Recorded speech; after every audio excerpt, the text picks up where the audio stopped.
Russia plans to exhaust Ukraine with prolonged attacks, according to, of course, the other Vlad. It says UKR's president, Russia, is planning a protracted campaign of drone attacks in a bid to demoralize UKR. Vladimir Zelensky said that he has been receiving intelligence reports suggesting that Moscow would launch the attacks using Iranian-made Shahshad drones. It comes after the UKR carried out a strike that said that it took the lives of hundreds of Russian troops in the Donbas region. In a rare admission of battlefield losses, Russia said that the attack killed 63 of its troops. Speaking from Kiev in his nightly address, Mr. Zelensky said that Russia planned to exhaust UKR with a prolonged wave of drone attacks. It says, "We must ensure, and we will do everything for this, that this goal of terrorists fails like the others," he said. "Now is the time when everyone involved in the protection of the sky should be especially attentive." Just want to point out what they said right there, and I'm going to read that again. It says, "Now is the time when everyone involved in the protection of the sky should be especially attentive." We'll talk about this and much, much more on tonight's show. Of course, there is a lot going on, including essentially they're saying that China wants to take the moon and possibly keep it for itself. That is probably the smallest story here. That is how 2023 has started out. Of course, the Pope has passed, or at least the last one, the Benedict. And then, of course, we'll talk about all of the other stuff that is happening right now. Some are saying within 72 hours, we're going to have massive changes. So stick around. We'll be right back right after this.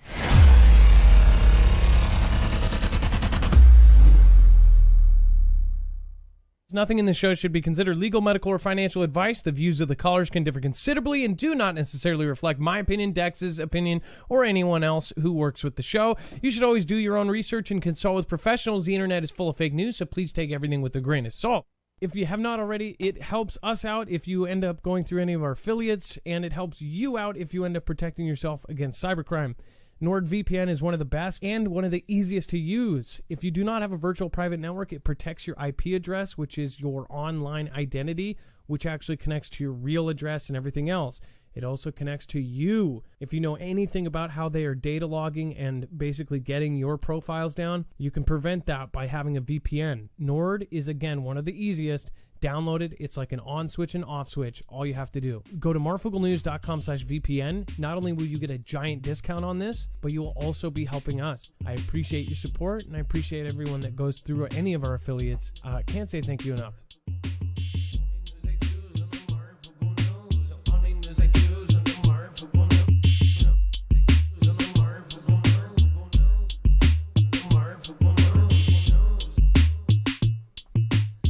All right, and remember, if you are missing notifications, which a lot of you are, make sure to sign up for our alerts. You can get notifications directly from us. A lot of the time, since we are a live show, we will have issues tonight. It would not let us go live.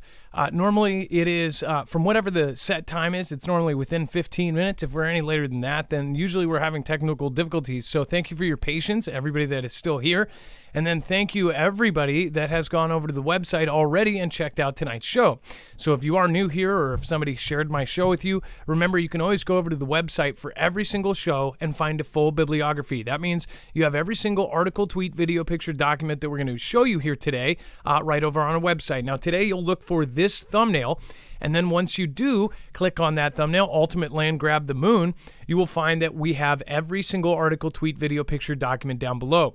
On top of that, there's a whole lot of stuff that you would not talk about at a bar. That is all at the bottom. That's the overflow, or all of the stuff that we could not fit into a 2-hour time period that was not absolutely pressing or happened over the weekend that is too far and now it's not news anymore. So again, on Mondays, you'll find a whole lot down here because a lot transpired over the weekend.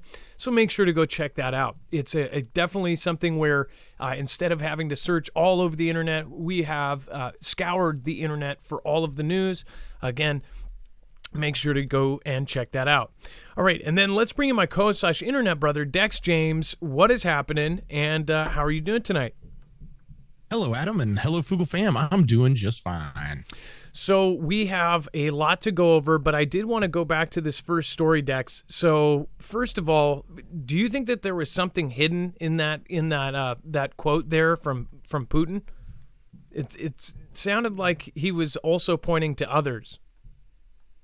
Well, yeah, I got it, because when you read it twice, it really, it set in like there may be something there that we need to pay attention to, especially when we think about everything else that's going on and all of the other pieces that we're going to be pulling together tonight around what's happening in the conflict in UKR, especially from Vlad's side, and of course everybody's saying that they don't have anything left, but they're trying to get, they've used up everything, but then they're making this massive barrage against UKR to dissatisfaction with their attempts to actually make a big impact with the what some would call the secondary line of equipment that they're using as opposed to their primary. So I think, everybody's wondering, is there going to be a new escalation? Is there going to be a next step, like something bigger that's about to happen?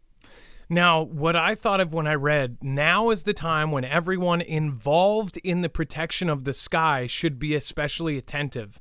I think about the Patriot system. I think about all of the people that have donated their systems to be able to knock these things out of the sky. And they're saying everyone involved. So not just everybody who's protecting the skies, everyone involved in the protection of the sky should be especially attentive. Is there going to be something that happens towards the U.S. or NATO countries? That's what I was picking up on this, and it's something that might fly under the radar for most people. And again, you guys are not you guys are not the majority. I believe that here, where people are following this every single day, who are watching and listening and reading up and catching up on all of the news every day, that is something that not many people do. In fact, if you look at the new generation, that is the last thing they do. They get the Cliff Notes from a 60-second clip. They keep swiping until they find out something else.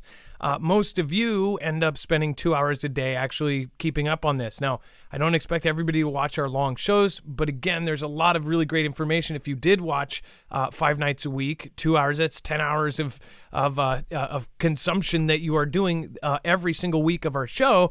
And I have to say, there is a lot that ends up getting put together. If you have all the little pieces, if you see what the MSM is projecting, what they're telegraphing next, there's a lot of stuff here. This is, of course, on top of all of the other rumors. There's always kind of this rumor mill in our community, but there's also kind of these big signs, and a lot of dates are thrown out, a lot of time frames are thrown out. But in general, not too many people actually give a specific date or this or that. There's actually a lot of actual factual dates that are being thrown out right now, not only in the next 72 hours, in the next month. There's different kind of things that we're sort of expecting to roughly happen in the next 3 days, in the next month, and in the next year. So there's a lot of things that you should be watching our show for. Again, there are a ton of military here and a lot of people that really care about this and are doing their absolute best to keep up on it. It says Russian drone strikes on UKR appear to have increased in recent days, with Moscow launching attacks on cities and on power stations across the country over the past 3 nights. So remember, by the way, the art of war, it says appear to be weak when you are strong, appear to be strong when you are weak. I don't think that, of course, if you say anything that makes Russia look like they're less than idiots or complete jackasses, then you are on the other side of the aisle or something, or you're supporting him. I don't believe that. I think that you should never underestimate your enemy. That's another Sun Tzu art of war quote there. And if you look, there's a lot of things that you could pull straight out of that book, and you could literally say that Vlad may be doing this on some sort of strategic plot. Looking like they're weak when you're strong, I think that by sending in all of the old stuff, there's obvious reasons why people have thought that they are, running with their tail behind their legs. They openly retreated from Kherson. And now they are basically taking out every single power factory as far as power plant. They're taking out water. They're taking out all of the different things that keep the country running. Once you do that, it's only a matter of time before it starts collapsing. It says Mr. Zelensky said UKR air defenses had already shot down over 80 Iranian-made drones in the opening days of 2023.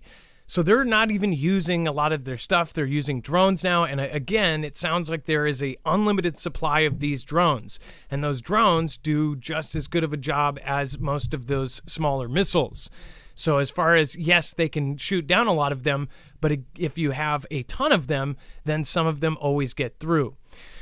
So again, they've been going after energy infrastructure for several months, destroying power stations and plunging millions into darkness during the country's freezing water. We were about to send in the Patriot system. It's already been basically signed for, and they're training in Germany with those Patriot systems. And within a couple months, they will be able to protect the skies. So as I said and many others, that they're going to strike as much as they can before they have the Patriot system. That's just common sense. If you know that they're about to have a system that can knock everything out of the sky, you're going to attack as much as you can before they have that system. And if they move the Patriot system in any earlier, that would be our guys running it. And it would be common sense that since it takes months to train on these things, that it would be NATO or US running these machines or weapons. So what do you guys think? Let me know in the comments down below. Thank you, everybody that has popped in. Again, thank you, and thank you.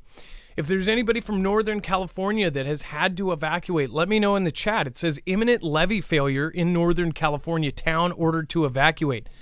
Dex, do you want to cover this? This is pretty crazy, and I think we covered the beginning of this like a couple years ago when on this same levee that they were having issues, right? Is this the same one that had issues No, before? This is different. We've covered a lot of these different dams specifically over the years, but in this particular case, there's a levee. This is a carryover from all of the torrential rains that have just been going into California and everything that's happening there.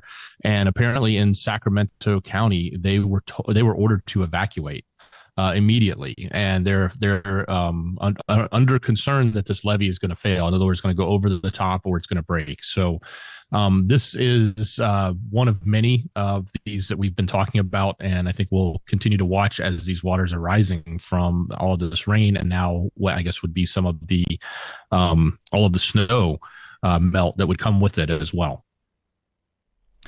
So, and it does say here, it says the warning covers the area of South Wilton Road, west of the, sorry if I totally butcher this, Cosumnes River, and north of Gay Road. An evacuation center was opened at the Wackford Community Center at Bruceville Road in Elk Grove.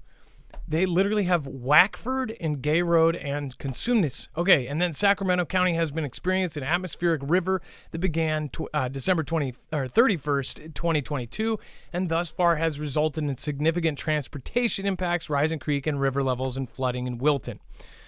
So if you are part of that, or if you have crazy footage, or if you had to leave, let us know. I would love to hear you in the chat. By the way, thank you already over on DLive. Kimbria, Vicky K, thank you for your support. Beer Juice, Badger 1, Scooby-Doo Right, and Michelle K. Thank you, everybody that's super active over on DLive right now. I appreciate you guys. Thank you. Beep, beep. Happy New Year, all. Drive by just listening to the show, playing Call of Duty. Badger 1, I hope you're winning, and we'll have to play together sometime. Air traffic into Florida slowed down amid computer issues, FAA confirms. So there was some stories over the weekend, and it says an air traffic computer issue is to blame for the increase in flight delays and cancellations Monday afternoon to and from Florida. In a statement, the Federal Aviation Administration confirmed the agency is slowing the amount of flight volume into Florida airspace. The issue affecting the en route automation modernization, or ERAM system, currently is being resolved. A Tampa International Airport spokesman says that there are too many planes in the sky over the Sunshine State. Any plane en route to fly over Miami's airspace in particular wasn't set to be cleared until 2 p.m. Flights already in the sky were not affected. It says data from the flight tracking site FlightAware shows that at least 162 flight delays and 21 flight cancellations reported so far today at TPA. So again, travel headaches almost everywhere. And then we have Google Home speakers could have been hijacked to spy on your conversations. we don't really have to tell many of you why these things are bad. And obviously, we've covered all of the different breaking and leaked stories about these things. They're really, really, really intrusive. They listen to you. Of course, all smart devices at this point now have microphones because you have to talk to them. But those same microphones are being used to spy on you. There's nothing new there. All of you guys know this. But it says some Google Home smart speakers could have been hijacked to control the device remotely and even listen in on people's private conversations, a security expert has claimed. And I don't think we're talking about the FBI here. We're talking about normal people. It says the bug was discovered by cybersecurity researcher Matt Coons, who received $107,500 in bounty rewards for responsibly reporting it to Google. So they'll actually pay you if you find out all of their flaws. It says Coons, who was investigating his own personal Google Home mini speaker for possible issues, explained in a blog post how he found a way to add another Google account to a device, which would be enough to be able to eavesdrop on people. It says first, the attacker needs to be within wireless proximity of the device and listen to the MAC addresses with prefixes associated with Google. After that, they can send in Duth packets to disconnect the device from the network and trigger a setup mode. In the setup mode, they request device info and use that information to link their account to the device, and voila, now they can spy on you. So if this gentleman found it, that I guarantee you somebody else that was doing it for harmful reasons found it beforehand, and anybody that disliked you could have parked outside your house and essentially listened to you and found out all sorts of dirt on you. I'm assuming somebody got blackmailed through this little error, and I bet you other people have found this. People are trying to hack these Google Homes and these different things all the time. Of course, we've seen the Nest cams nanny cams, where some creeper, basically went in and talked to the children and talked to the people inside their homes and terrified them. That was, obviously terrifying. The same thing here. This is essentially one of those without the camera, but if you have access to the Google Home or to the Google Home Mini, that means you have access to all of the other things attached as well. So very, very creepy. I can't even think about all the ways that they could, obviously get into your house and do all sorts of things. Go ahead, Dex. Well, speaking of the cracks and hacks, I kind of want to rewind just a second and go back to that FAA story. That is a major system, and for them to sort of sweep this under the rug as we just had a computer malfunction and everything's fine. I want to wonder is it possible that we saw a potential cyber event there? They were not going to tell us, and they won't tell us right away if that is the case. But that's these systems are pretty specifically built, and they're pretty sound, and they're all connected. So they're definitely one that would be targeted. And I can't recall a time when I've ever heard of our systems like this that manage the flow of air traffic say they can't handle any more traffic. It wasn't that there was too much traffic, it's that the systems weren't working and they had to divert or keep planes from coming in. So when we think about all these different types of hacks, whether it's hacking your Google, or we go to the bigger stuff like potentially the threat against infrastructure, whether it's power grid systems, whether it's the delivery of gas or the management of flight traffic. I mean, the threats that are out there from a cyber point of view are very large, and at a time when we're getting more heated and more involved in conflict with our adversaries, we'll see more and more of this step up. Not necessarily, someone breaking into your own Google device to listen to you from our adversaries, but definitely when we think about the effects of what they would normally call cyber warfare, right? How that plays out in the as events heat up over time. So we'll be paying attention to this, but it's definitely one that I think we should pay attention to, specifically when it comes to things like infrastructure and transportation, or any of those major things that can have a huge effect on people's lives, whether it be the delivery of the goods and services or just keeping people alive in the air. And as far as all of the different hacks that we've seen since SolarWinds, if you don't remember SolarWinds, you should be up on that. You should know exactly what SolarWinds was, because I don't think we have seen the full, the full potential of what that could have done. People do need to be prepared for anything at this point, especially after SolarWinds. SolarWinds was a hack that ended up getting into all 5 military branches, including the Space Force, and they accessed very specific parts of that system. including being able to make themselves security badges to get into almost any government building, into police buildings, into all sorts of different things. Imagine if a new guy walks into the police station and says, "Oh, I'm from San Diego and I'm a transfer over." And they've got all the security badges, they've got all the resume, they've got everything. They even have paperwork from the other station saying, "Oh, I'm going to enter your armory here and I'm going to grab a couple things for our other station." They say, "Oh, well, everything checks out." They even call and they're able to then verify it on the other side because they have hacked into their system as well and put them in there. Then go in and take a bunch of weapons, take a bunch of explosives, take SWAT gear, whatever it may be. And who knows, that could have already happened, but they would have covered that up anyways. But that's just the small part. As far as any kind of industrial job, or say in the water industry, or as far as power plants and things like that, they could have printed themselves badges to get into power plants, shut them down. We've already seen where a water plant had all of the chemicals that are already in it that at a low level are safe. That was turned all the way up to lethal, and luckily somebody was sitting at the desk and saw the needle going up and stopped a whole town from basically being poisoned. There's things like this that happen all the time, but it is, of course, pushed under the rug, minimalized, or it's, just completely covered up. As far as we know this, because the DOE has the NERC report that came out and basically said that 99% of all of the attacks on our grid are basically shoved right under the rug. So it makes me very suspicious that lately they have been talking about all of them. It's almost like they're, desensitizing us, preparing for something. Maybe they're giving us some mercy and letting us know that our power is about to go off. I don't know. And then Twitter sued for not paying rent on San Francisco headquarters since Elon Musk take over. So as far as and when you think about how much money he has, it's kind of funny. Obviously, there's something else here. I have seen so many negative stories about Tesla cars, about SpaceX, about anything related to Elon. You see these pieces, and it will just straight up be like, this guy doesn't, his door squeaks on his Tesla. They'll print that and they'll put it on a mainstream newspaper because they want to take a jab at Elon. They're literally trying to fish for anything. And the only reason I'm kind of on his side on this is because I've seen that where people try to take the littlest thing and turn it into something else and just try to hate and hate and hate and hate and hate.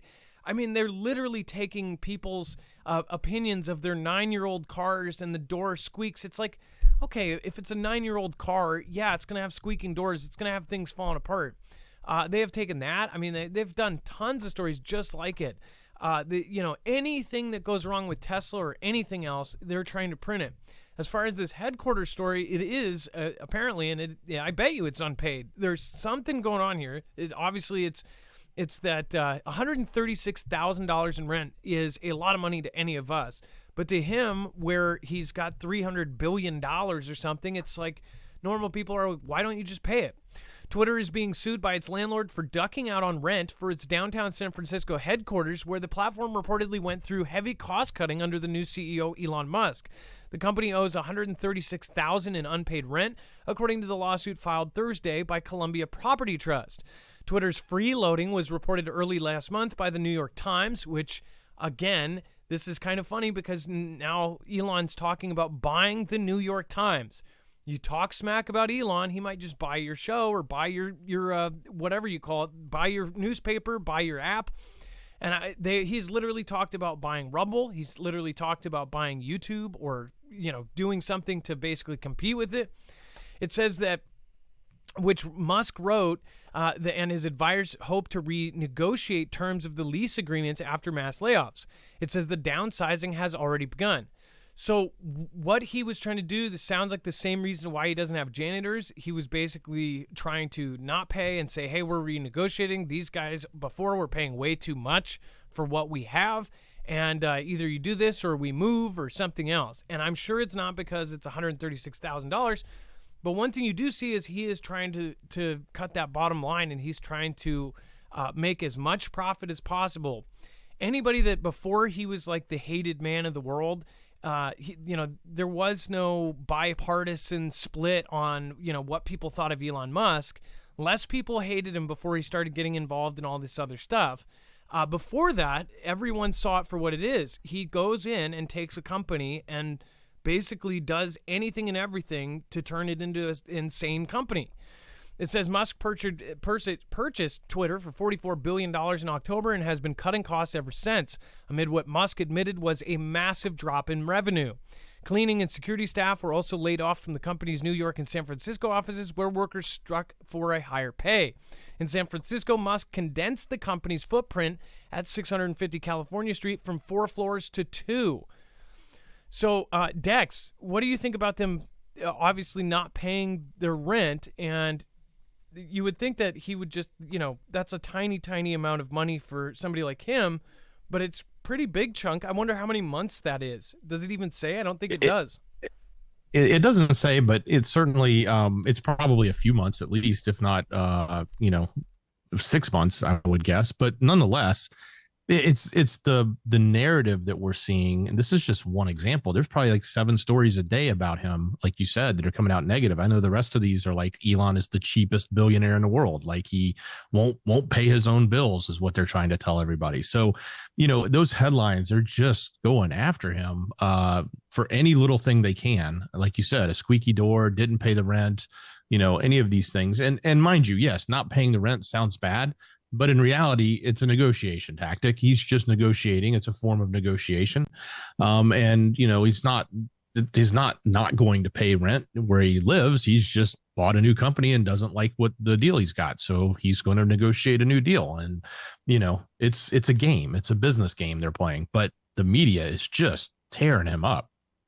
It doesn't matter what it is. And this is what I've talked about many times. I think that there's many things that Elon very well could be a part of the dark side of things, and he is most likely part of this whole group. I mean, he has too much money not to be, right? But at the same time, it's like maybe it's on purpose that he is now the underdog, because certain people always root for the underdog. They always root for the person that's canceled. They always root for the people that are getting attacked. I do, because I know I've been one of those persons that is attacked for absolutely no reason. When you are on that end of it, you realize how messed up it is when they come up with just anything and everything. They'll take something that's completely irrelevant and they'll try to turn it into something horrible. That's why I just, with this, I see through that lens, I see the articles about Tesla, and it's completely separate. It's like they're trying to hurt him in any way possible. But is that part of the plan? Is he supposed to be the anti-villain or something, and then, of course, do all this wild stuff, release Twitter files, and then get it to the point where now the lawmakers have an excuse to go in and change the internet and, actually monitor what we say? Is somebody going to go out there based on a tweet that Elon does or something and then do some horrible event, and then all of a sudden they go, well, this has to be stopped. We can't just let people have free speech, and now we have to stop it. Because this is what free speech absolutists, get you. This is what happens. It's dangerous. I mean, they are literally saying speech is dangerous, and if you say the wrong thing, then it's going to cause violence and things like that. That is not true. If that is a problem, then you need to look at another layer of your society, and you need to look at what is going on. How are you dealing with the people? How are you dealing with mental illness? How are you dealing with the actual people behind it? Like many people have said, bang bangs don't take out people. People take out people. Okay? It's a problem with the people and what is going on in our society less than it is the tools and the information that are flowing. Information's supposed to flow like this. And even if people are putting out bad stuff, that means you need to work on educating people with the right stuff, not saying this is false and deleting it. Say, hey, this is wrong and this is why, and let them read the false info and then say, here's our evidence to say it's false. That's how it should be. Not just delete this and decide without evidence, without anything, and say this is fake news or this is fact checked. Okay, well, if it's fact checked, where are the facts that back up your fact check? And then if it's an opinion, why are you touching opinion? If the guy's opinion is absolutely horrible, then people know to stay away from that person. They don't need to be deleted off the internet.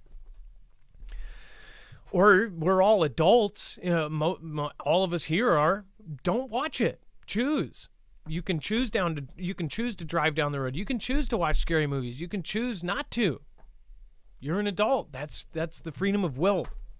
Before we move on, I want to point out there was actually a story I just saw on the news, and they basically said that there was a woman who ended up having her baby on life support, and it was on this breather, the ventilator. I don't know if you guys heard about this, but she ended up getting stuck in the snow, and her and her husband ended up keeping their child breathing for over 48 hours manually by pumping the ventilator. It's pretty crazy, and almost everyone in the comments says, well, next time you need to get a generator if anything like this happens. They lost power, their ventilator went out, and of course, they didn't have a backup generator. They were amazing people. They ended up switching off and sleeping in shifts for 48 straight hours. They kept the baby alive by physically pumping the air into their baby. It's pretty amazing. You guys can go look it up. But I just thought about it, and I'm like, why, we even say for this reason, people should have backup generators. People should have generators. People should have backup power, regardless if they have a ventilator or not. When you don't have power, you're going to be screwed. That's why we have Energy. Again, Energy is a system that not only we recommend, but we all use. Myself and Dex both use the Flex 1500, which is their flagship system. And again, I am waiting for my X2 like everybody else. I ended up having to wait for 6 months for my Flex 1500. Because lithium is such a high demand and in low supply, there is a wait list for all of these. It's not 6 months anymore, but again, if you do want to get one of these, you want to get your name on it quick. These are some of the best made. They're not a YouTube ad generator that's going to crap out on you in a couple years. These are meant to last lifetimes. These are meant to last decades. So make sure to go check it out, marfooglenews.com/energy, INERGY. Not only are you going to get a discount with the code Marfoogle, but you are also going to be helping our independent channel. On top of that, you're going to be getting a system that creates power from the sun. You can also use it as a battery bank. You can plug it into your wall and charge up a generator that actually has enough power to power whatever you need. So again, this system, the Flex 1500, is what I currently know. Absolutely, it is an amazing system. This can be extended up to 96 batteries. On top of that, it can be modded, so it can triple the input. So again, you can actually add a sandwiched in unit that's about half the size of a battery, and it will take 12 panels instead of 4. It's a really, really cool system. It's one of the best, and I believe it is the best in its field. Again, marfooglenews.com/energy. And then the X2, that's shipping out much quicker. That's an all built-in one. That's to compete with all of the built-in battery generators. That, again, is also tested to last 16 years using it every single day from 100% to 0, and it will still have 80% of its battery capacity if you used it that much. So it will last decades upon decades if you take care of it. Go to marfooglenews.com/energy. Boom, boom. All right. Dex, do you want to talk about biblical site where Jesus healed blind man excavated for public view, affirms scripture? This is probably, by the way, the 4th time in the last 2 years that we have covered stories like the ground turning into salt in a certain part. They actually did an archaeological dig, essentially where they think Sodom and Gomorrah was, where there was a layer of salt. And now they're thinking it may have been some sort of asteroid that came and hit and just flashed everything. But that also backs up the biblical story of basically everybody being turned into a pillar of salt. We read the story where there was a chariot wheel. Literally, it's been there so long at the bottom of the ocean or the sea that it actually has living organisms growing out of it. And it's in the exact shape of a chariot wheel.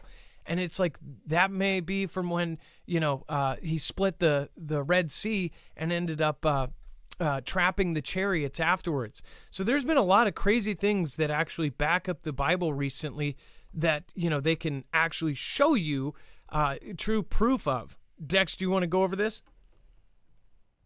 Exactly. This is yet again another location that is very, very near and dear to the hearts of Christians around the world, and even people of the Jewish faith around the world, as this goes to the heart of the Holy Land there. And the fact that they're continuing to try to make and find more of these locations, but not just find them, but preserve them and dig them up, or make them accessible as part of a park or part of a place where people can go and actually experience it. That's a great thing. So this will be the first time in 2,000 years, basically, because it's never been available, that it's going to be available. It's going to be available for the first time.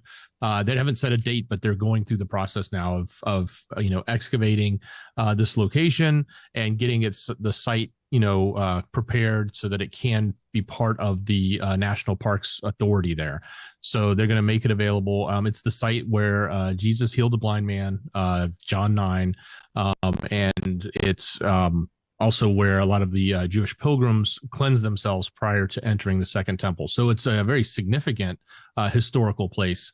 And it's also interesting that it also backs up a lot of the writings that, we have been taught, or we have learned, or many have learned through the Bible and through other scriptures. So that's the gist of it. It's, one of many of the places that a lot of people are going to want to go visit. And I know there's, that land there is very holy to many in the world. So. Well, it's just one of the, whether you believe or not, whether you're religious or not, I think it's very fascinating to see that these kind of things happen, especially in the times like now. What's funny is I actually know people that believe it's biblical end of times, but don't believe in the Bible.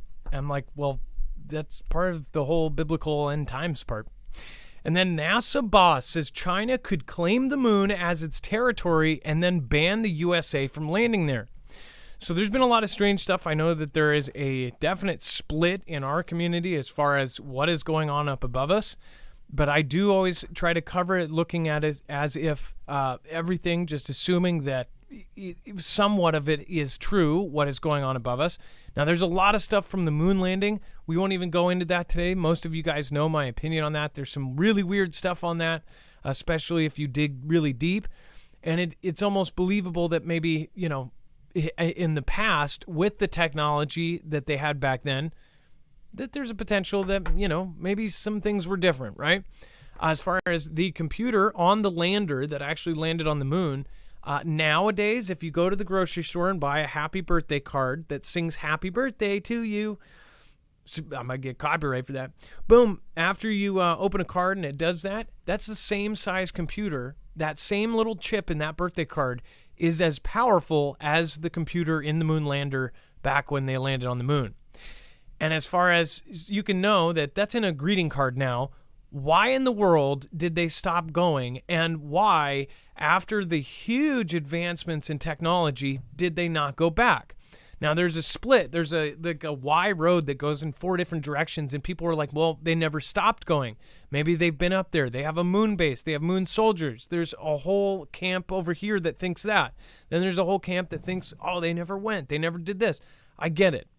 But one thing I will say is with the technology today, you would think it was believable that they would go and do all of this stuff.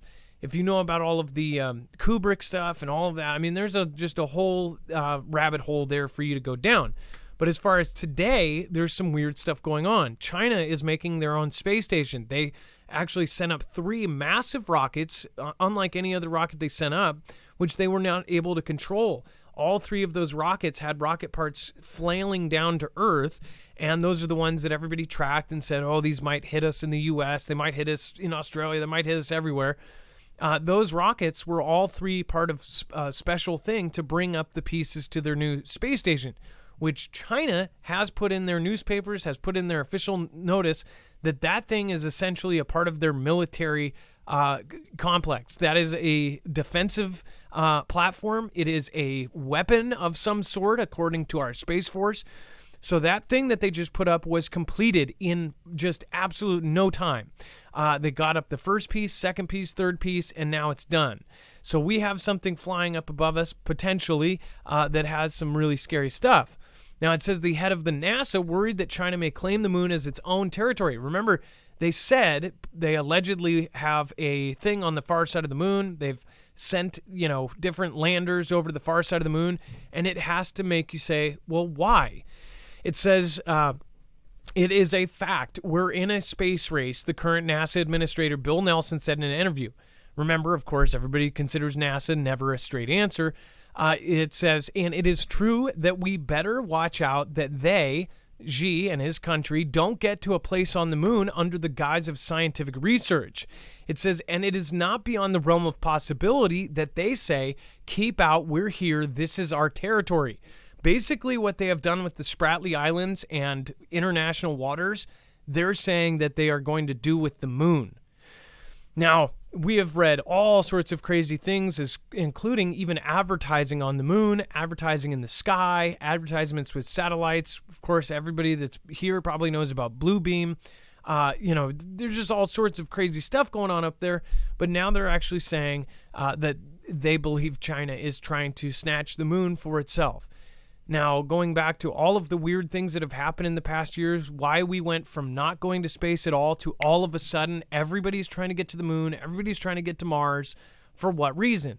And by everybody, I mean all of the NATO countries, countries that don't have rocket systems are then actually putting money towards other countries so they can jump in on projects, so they can go to the moon, so they can go to Mars, so they can do all of this. All of the richest men in the world are building rockets to get off planet. Why? Most people go, the logical reason has to be that it's about money. But again, I ask the question, what if it's not? The richest man in the world says that it is our only hope for survival as a species is to be interplanetary. It makes you wonder if there's something that they know that we don't. And it's a fact, if something were to happen, that we would not be told until the last minute.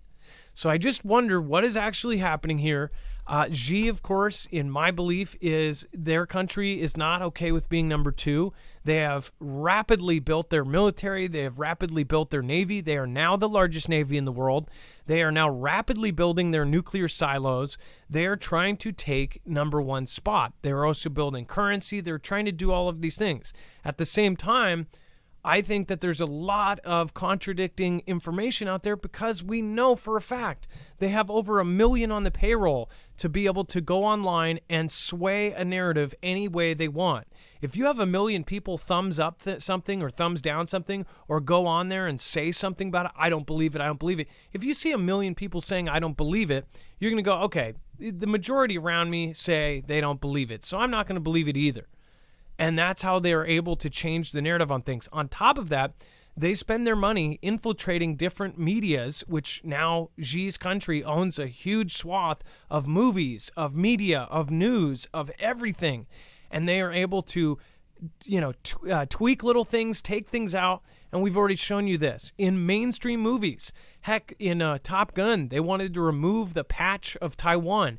In Spider-Man, they literally wanted to digitally remove the Statue of Liberty from the end of Homecoming or whichever Spider-Man, the new one, out of the entire movie. It was a 30-minute scene at the end, which it was literally shot all around the Statue of Liberty. They wanted to delete that because it was too patriotic, and they were serious. They pulled out funding because of it. It's like, those are the little things. Those are the things that they did not end up doing. Somebody said, no, I'm not going to do that. And obviously, for obvious reasons, that's like changing the entire end of the movie after it's done. Nobody's going to do that. But they wanted it to be done. As far as the Taiwan thing, same thing. They took the patch off, then they put it back on, all for a stupid patch on the guy's back that showed Taiwan as an independent nation. This is the kind of stuff that's happening. Now, those are the only ones that we know about that did not happen. We don't know because we're not going to see it because it was already removed from everything else. This country is literally being infiltrated and swayed by all sorts of foreign powers, and obviously regular media is complacent and they're in on it. Everybody's in on all of this crazy stuff. So with NASA and China and everything that's going on here, I would highly recommend people look up and make sure to keep paying attention to it, because whether it is propaganda or not, something is going on and there's something massive happening, and most of us aren't going to know until the last minute.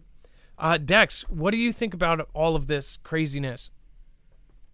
I like to think of it from a military perspective, and our military has told us that whoever controls the space, or what they define as space, being in orbit, has the most advantage. Okay, and if that's the case, and right now it's considered satellites and orbiting vehicles, if that's the case, whoever controls the space has the most power. Then having the largest satellite around Earth, which would be the moon, would probably have the greatest amount of impact and power to be able to wield against anyone else, because that would give a humongous strategic advantage if it was solely owned by or controlled by one country. So I absolutely see why this notion of a space race, so to speak, of getting there. Now, the other thing is, when I think about how we as Americans do things, we are very methodical. We test, we do everything to try to make sure we've dotted every I, crossed every T, and make sure everything works perfectly. We don't necessarily cut corners.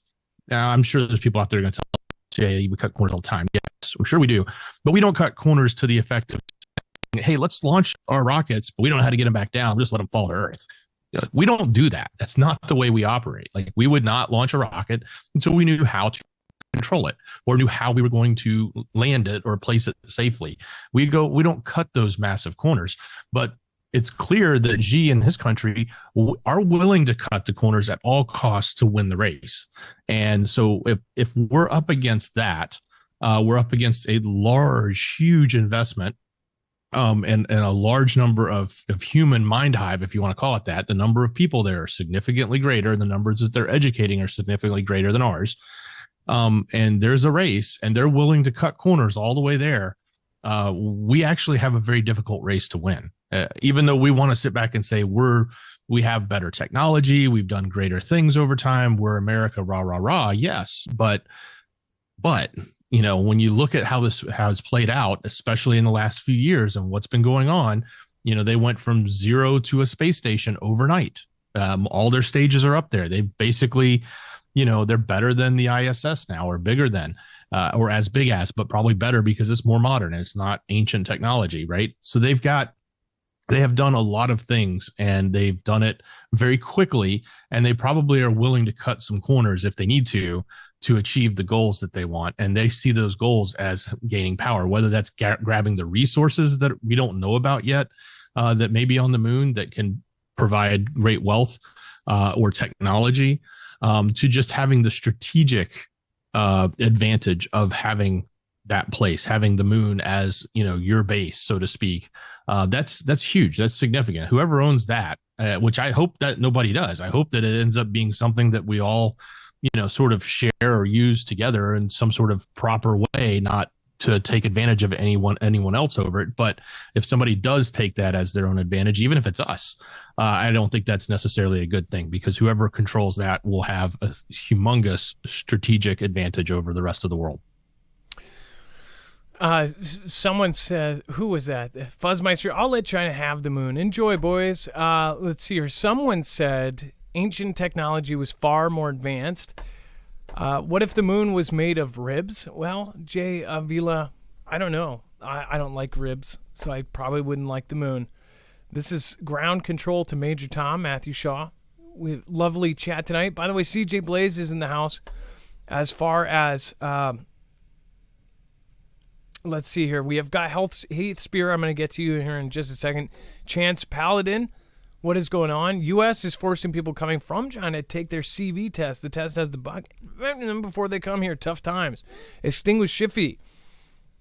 I always thought that the at-home ones, those were pretty weird, right? No other destination like heaven. I hope the moon turns out to be aliens in charge of the moon. I call dibs on the Crystal Palace on the moon. Let's see here. Moody Mom, thank you, Marf, Dex, and Mods. Hey, thank you. Let's see here. I miss David Wilkerson and hearing him preach at TSC, says Swisky. USA is one thing, America is another, being open territory for grabs, historically speaking.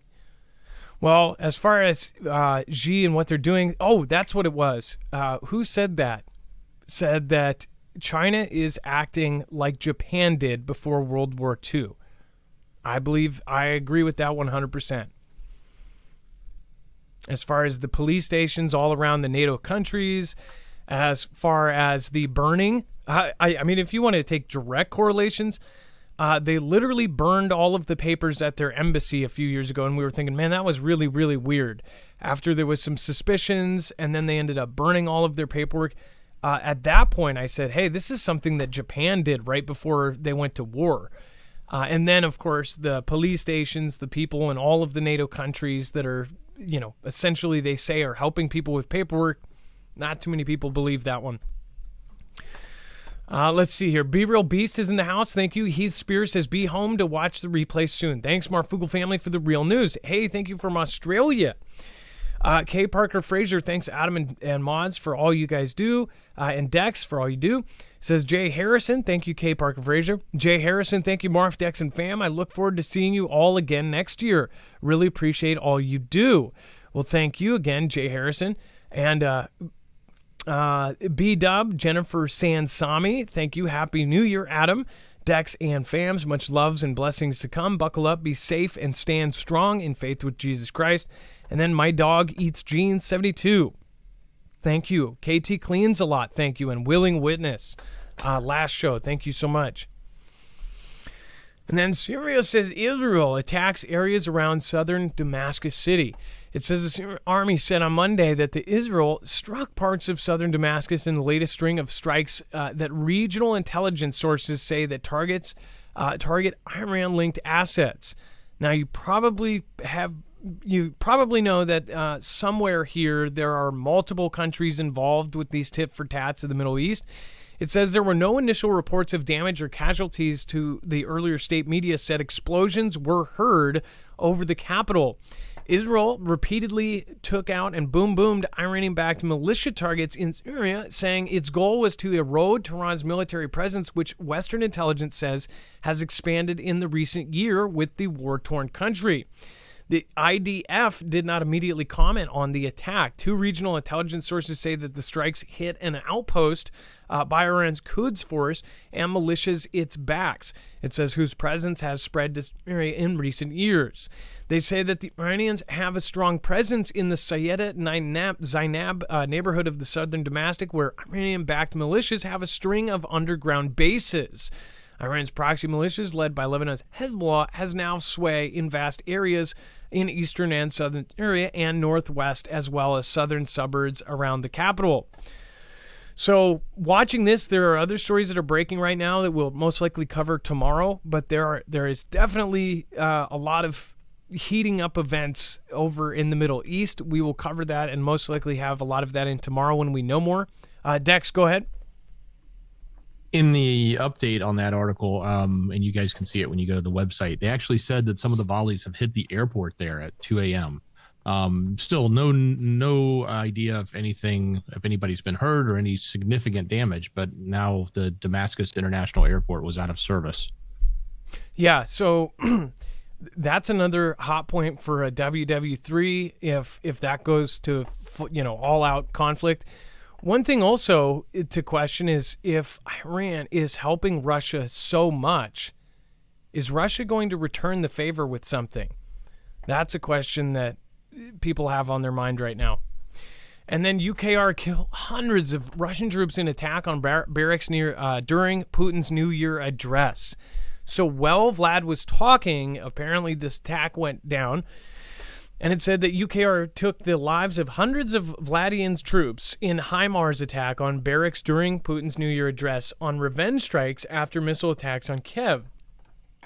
It said that Vlad's country suffered one of its worst losses of the war at the exact moment that Vlad was delivering his televised New Year's address, it was revealed today. It says dozens and perhaps hundreds of Vlad's mobilized troops were taken out in a UKR HIMARS strike on a barracks in Russian-occupied Makivka in the eastern Donbas region. Minutes before midnight on December 31st, and as Russian missiles and drones rained down on Kiev. It says there have been contradictory claims about the losses. UKR military command puts the number of Vlad's deaths up to 400 with 300 wounded, while Moscow sources suggested lower figures in the dozens, but do admit it in a major loss of life. which I believe the latest update was 63 perished on the official side that Russia actually admits. Is that right? 63 is on their side, and then, that's what I heard, something in that 60 range. But it's also odd because we don't normally hear them admit to that. They did admit to this one. Well, maybe because it's going to be a part of a huge tit for tat, right? Basically for New Year or right, and I don't know if that was their local time. So basically on their New Year, as the year was the clock was ticking over to New Year's, they attacked them. This was probably symbolic as well. It was while he was doing his speech for, I'm assuming, the New Year address, right? So at that time, they ended up attacking while he was speaking. That's got to be like something kind of personal, if it is what they say it is, right? And if he is admitting that they did attack during New Year's, this is the worry, is most people are not underestimating Russia, and they do see that if something like this happens, if 10% or 2% of if what is going on right now is true, then we are in a lot of trouble. And that's why this is news from a prepper standpoint. We are looking at the potential. Even if it's unlikely, we try to prepare for it. And that's why we're pointing a lot of this out. Again, if you feel like this is all fear and negativity, then it's probably not the show for you. This is for people that are actively searching it out and want to be prepared and want to be steps ahead of it. Anybody that followed me back before CV happened, we knew it was going to come, and we knew it was coming. After the tabletop exercises, after the graphs they put out, we said, hey, they're training for something. It's really, really weird. We specifically told you, along with many others. It wasn't just us. Our whole community knew it and saw it coming a million miles away. Now we see it again, and it's now World War III. And that doesn't mean the end of the world. That means a whole lot of money exchanging. It means a whole lot of people perishing. It means a whole lot of power being restructured around the planet. We are going to live through one of these, and that's my belief. What's yours? Let me know in the comments down below. I think something massive is coming. That's why I started this. I really do believe, on top of many, many different events that are happening around the world, I started this out with most of my stuff that was local to me, and that's what got me involved, is stuff that was local to me. But also, ever since 2003 or 2004, when I found out kind of what I feel is the truth about what happened in September of 2001, it changed my life, and you never go back. Once you really dig into what happened there, it's hard. It's like what they say. It's like once you take it, you can't go backwards. You can't go back to the blue pill.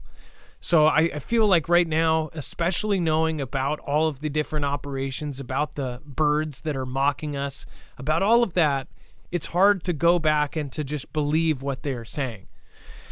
As far as WW3, people that don't realize that it can be a moneymaker for all of the people at the top, they think, oh, wow, why would they do that? People would die. These aren't normal people. They don't care if people perish. They don't care if we are gone. They don't care if whole cities are wiped out. Even if people go, oh, well, they invested money. They've got money invested in those cities that would be destroyed. Why would they do that? Because it will be rebuilt. They don't care. People said, well, why would they destroy the fifth generation system if they just put all this money to build it? They don't care. Is that going to affect what their mansion looks like? No. It's not going to affect their if they have the money in the bank and they're getting more money in the bank, they don't care about everybody else. That's the point of this. If they are protected, if they have their stuff all set up for it, and after it's all done and the smoke clears and they're even more powerful, what do you think they're going to do? We're the crap on the bottom of their shoe. That's just my opinion. And then this I added last minute. I actually saw this on, what's his name? Nate on Canadian Prepper's show. And yeah, what I thought was interesting, it says, fearing Chinese electromagnetic pulse attacks, Japan plans countermeasures to protect its critical military bases. Now, Japan's always been self-defensive, but you rarely ever hear about anyone else besides the USA preparing for an EMP. Now, in the last 2 months, you've heard about Australia preparing, Europe preparing, Japan preparing, and now even Mexico preparing. And Mexico would be more of they would prepare if our grid went down because it's so interconnected. It says Japan has announced that the headquarters of the Ground Self-Defense Force and Maritime Self-Defense Force will be relocated underground at 4 facilities in Okinawa and the Kyushu region by fiscal 2028. The ministry also intends to have countermeasures against electromagnetic pulse attacks at 5 bases of the Japan Air Self-Defense Force by the end of the fiscal year 2029. Now, when they say 2028, they always say these things for the budget reasons. But when they say 2027, 28, 29, 30, 32, we have seen almost all of these deadlines that are way down the road be picked up, instantly funded, and then put forward and done. There were several that U.S. projects and Japanese and European projects that were supposed to be done in the year 2032, which were finished by the beginning of last year. So we covered that, and I've been pointing it out every time I see it. And I know you guys remember me showing you all of these different things. I go, wow, this got moved up. It says these steps are primarily intended to strengthen the defense capabilities of self-defense force facilities in preparation for potential crises such as Taiwan. So do you think that if something gets a little bit worse in the next month, do you think that they're going to say, oh yeah, well, we're still on track for 2029? No, they're going to start doing things now. This has just cleared the budget for it. And again, this is something where they already have decided, and now they're going to be starting to put stuff in and get stuff prepared. But also they said here, just to point that out again, it says, meanwhile, new subterranean command centers will be built at the Naha base at the Ground Defense Prefecture. They're building underground bases. And it's public. I mean, they're telling people they're building underground bases. For what? This is my question. Like, obviously, this is a preparation for a massive war. I think it's way common sense. Like, the easiest answer is the answer. All of their budget. And by the way, they just changed their constitution. They're changing it to where they're going to be a proactive and active military. They went from being at the very bottom of the barrel, one of the lowest military budgets in the world, to now they're in the top 5. Why? I mean, it seems like it's pretty clear to me that all of these countries are preparing for something massive. Go ahead, Dex. And it's not just going underground. That's one big part of it, but they talk specifically about their investment in the Air Force and how they need to protect that, and by installing EMP filters and other shielding capabilities onto their equipment, because a lot of the equipment can't go underground. You can't put the planes underground if they got to take off, right? They got to be able to fly. So they're investing not only underground, but they're investing heavily above ground on all their electronic equipment to protect that. And they're specifically they listed a bunch of air bases: Naha in Okinawa, Fucha in Tokyo, and Chitos in Hokkaido, which are all going to be the first facilities to actually employ the countermeasures. So something is obviously getting closer. They're picking up all of these different things. All of these different countries are doing different preparations. And when you see one at a, separate piece of the puzzle, that's one thing. But because we gather this stuff from all over the world, we're seeing the same thing all over the world. Everyone is having the same issues. Everyone is having the same divides. Everyone's having the same protests. Everyone's having the same debates. Everyone is having the same things going on. And it's like, obviously, there's got to be something beyond this. The very, very top it is puppet mastering this whole thing. It's wild how much in common everyone around the planet has right now with each other. I mean, this is getting nuts. And then before we talk about Putin's feared mercenary army boss pal, worse than Vlad, could take over again. Most likely, again on this, we'll talk about that here in a second. And we're going to talk about a nuclear attack would most likely target one of these 6 U.S. cities. So If you want to know what 6 cities they're talking about, stay tuned. But first, I do want to remind you, if you want to protect yourself against EMP, again, this is something that the prepper community and the military community and the off-grid community all have said is one of the most likely out of all the crazy scenarios, out of all the tinfoil scenarios. This is not a tinfoil scenario. This is something that is one of the most feared situations because of how many countries are able to do this, including NK, of course, Russia, China, and any other number of countries with any kind of satellite systems. And it goes through to say that if something like this happened, if an EMP hit the U.S. and it knocked out our grid, up to 90% of us could perish. And that is because it would hit our infrastructure, our water, and everything else. If you want to protect your own self and your vehicles, your cars, your trucks, your generators, of course, your home, anything that you want to keep running, they most likely make a device for. Again, you can go and get one for yourself. The government is not going to step in and protect your house. They're not going to step in and do that. They, of course, have called these guys up directly. And, of course, EMP Shield is helping agencies like DOD, DHS help protect their units. But again, there's no public funding for us to get help. So again, if you want to protect yourself, you got to do it yourself. You can protect yourself against all 3 phases of an EMP, E1, E2, and E3, and you can actually protect yourself against solar flares or the natural kind. They say we will have another Carrington level event. It's guaranteed. It's just a matter of if our grid is updated and less vulnerable by then. But as it's sitting right now, it is going very, very slow. They're trying to update the grid and protect it, but they're nowhere close. We're years, possibly decades away from it being fixed. So if you want to protect yourself and protect your car and be able to roll when nobody else can, you would put one of these on. The car version is the most popular. It can be put on in less than 10 minutes, and it could possibly save your life. Go to marfooglenews.com/EMP to get $50 off. All you have to do is use that link, and you will already be getting the discount, and you'll be giving us a commission of it to help us grow. We're independent. We don't have a multi-channel network. We have the Foogle fam, so thank you, everybody that supports any of our affiliates. We really do appreciate you. Thank you. All right, and then, Vlad, do you want to cover the mercenary army? So they're saying and that this is potentially one of the people that could replace Vlad if he was to step down or perish. A lot of, we've covered the numbers of people that have lost their lives or have left or fled the country. A lot of people in power have been have lost their positions.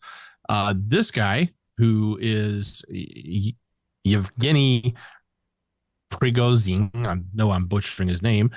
He is the chief of the Wagner Group. And we've talked quite a bit of the Wagner Group, but the interesting thing is he's actually been moving up quite a bit in political power. He's one of the few that's been moving up.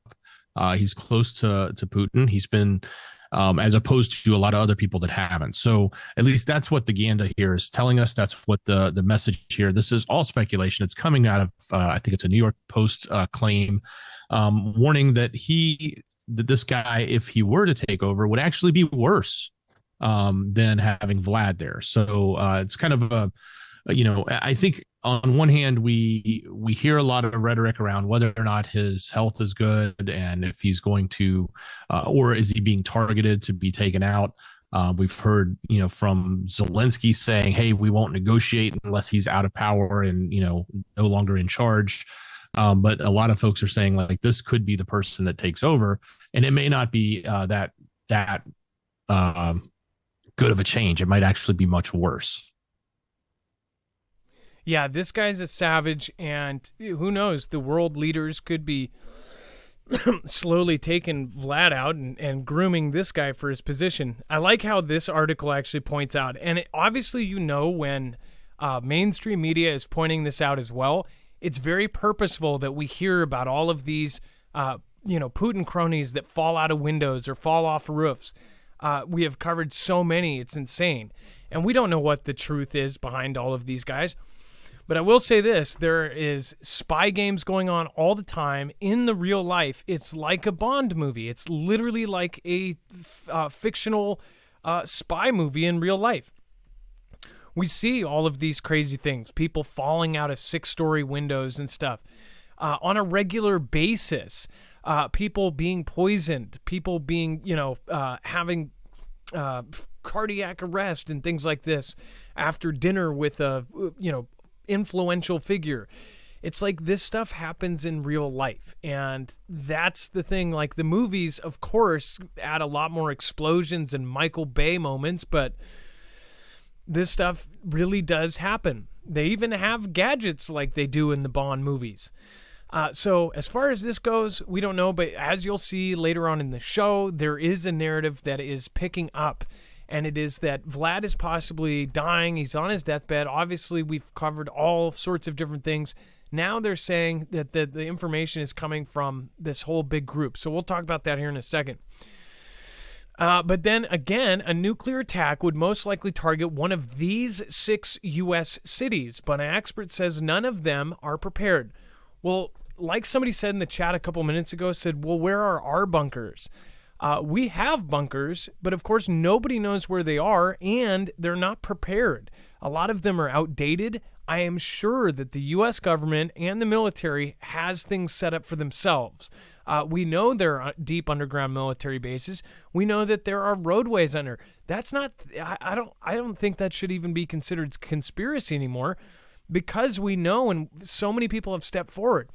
One driver I talked to a few years ago when I started this said that not only do they have an underground system, but this underground system is set up so where if you are a driver in the system, most likely 99% of them are ex-military, and they are basically brought in under security clearance, that they get paid extremely, extremely well. Basically, they get paid, back then, 5 years ago, before inflation and all that, $500,000 a year, like paychecks like that, right? Which to any of us is absolutely humongous. They get paid that kind of money, and they have a high security clearance, and if they basically talk about it, they can be, it's treason. But he said that there's an entire network down there, that there's Starbucks employed, and instead of a Starbucks, apron or whatever, it's a full-on military dude with Starbucks brand stuff.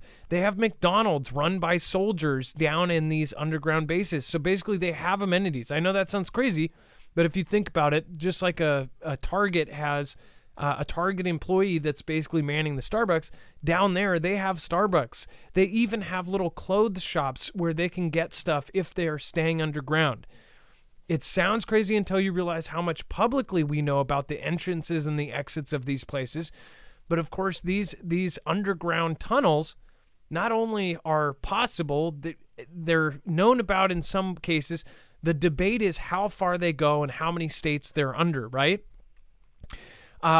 We've had drivers call in and say that they had a driver with them at one stop, and then they drove for hours and hours and hours, and somebody was there and already waiting, and it was a one-lane road, and there was absolutely no way they could have got there unless they went through this underground thing, and that person had been there for hours, stating that there was possibly a one-way, underground ticket to wherever they were going, and they got there through other means. We've heard calls like this and stuff like that. And you have people like Elon, the Boring Company. You think that SpaceX and the Boring Company is connected to the government through doing local stuff for Las Vegas and doing these hyperloops for the cities of things. You think that they're going to stop at that and go, oh, well, we won't do anything for the military. Boring Company connected to the government. Neuralink is connected with government agencies. You have SpaceX, which is obviously working directly with the U.S. government and the U.S. military. You even have Tesla with their battery packs possibly working with our grid and for the government. So you have to say, like, if the Boring Companies existed for 20 years, you don't think that they were doing side projects and digging stuff out for the government and making whole tunnel systems? It sounds kind of crazy. Dex, what were these 6 cities? Do you want to go over the 6 cities and then what this kind of says here? Yeah, absolutely. So the 6 cities specifically are the major cities you would expect. Washington, D.C. being one of them. And I just lost it. I had it right here. New York, L.A., and there it is. San Francisco, Houston, and Chicago. So those are the most densest cities. They're also the most likely. This person is claiming they're the most likely, but they're also not necessarily well prepared. They all have emergency management systems, but only two of them, LA and New York, have even directly mentioned the threat of nuclear attack. And we know about the New York one. We've covered that one quite a bit, especially the PSA that they put out. But there's nothing in the way of shelters or education about shelters or where to go or what to do outside of what you could do in your own location. So, the point being is these are probably, the major target sites, in addition to other military locations as well, where our silos are. But even if this was just a strategic or a single, or even a T-type event, that it would likely be one of these locations, and we're not prepared for it. Like, nobody's prepared for it. They haven't done anything to prepare for it, outside of, a little bit of lip service that's been given in New York and LA. Well, and it's like New York, for them, because we've always looked at it, is if we are doing PSAs for nuclear disasters, that it will tell other countries, because we're the only ones that have ever dropped a bomb, this is under their logic, that we're the only ones that have ever dropped a bomb, that if we do PSAs, even if we keep our stuff operational, like our air raid sirens in places that are under threat, that it would be telling other countries or our enemies that we may be preparing to use them, because we are all about preemptive strikes and all of this. So they have said that it panics people, that it's not good and all of this. But at the same time, Russia state TV and Russia's TV and even Chinese TV tells people how to prepare for a major nuclear disaster. And I think it's wild that we look at it as such a taboo subject that people call it fear-mongering, and that's because people have been trained to think it's fear-mongering. You should look at it like anything else. If it's a potential thing to happen, you should have basic prep knowledge of it. This is what they're telling people. It says that FEMA has some simple advice. Get inside, and stay tuned. Basically, they're telling you, and this is what the PSA said too, get inside, and listen for more advice. We'll tell you the rest. Just basically wait for us to tell you what to do. What if there was no event outside, but they told you it was happening, like a Hawaii situation where everybody got a text message and thought they were going to die in 45 minutes, and then everybody's sitting inside? I think they've done movies about this. Oh, gosh, there was a movie I just saw that was just terrifying, where they just kept getting messages from their TV, and it just kept getting worse and worse, and they even would drop in, what do you call them, the stuff that pricks you in the arm, dropped them in and said, take this mysterious substance, it will help you. And people kept doing it because they were listening to whatever they were told. They were so scared, they listened to whatever advice that people had to give. See, when people are so afraid, they just throw out all kind of logic or reason. They just do what they're told. And we've already seen this. It happened to us. Sitting there 6 feet away. I mean, like, come on. Wiping down our cereal. Come on. So I wonder what is happening here. Will we ever actually have a new... I think there's a good chunk of people that think, there's a chunk of people that don't believe it exists. Will it ever happen, though? I could see the logic of, maybe it was just a fear tactic, but again, nuclear fission is nuclear fission. Did Putin really poop himself? How an influential Telegram account is spreading wild, unproven claims about the Kremlin's inner workings. Now, this sounds like a lot of the stuff we've talked about as far as who cares, right?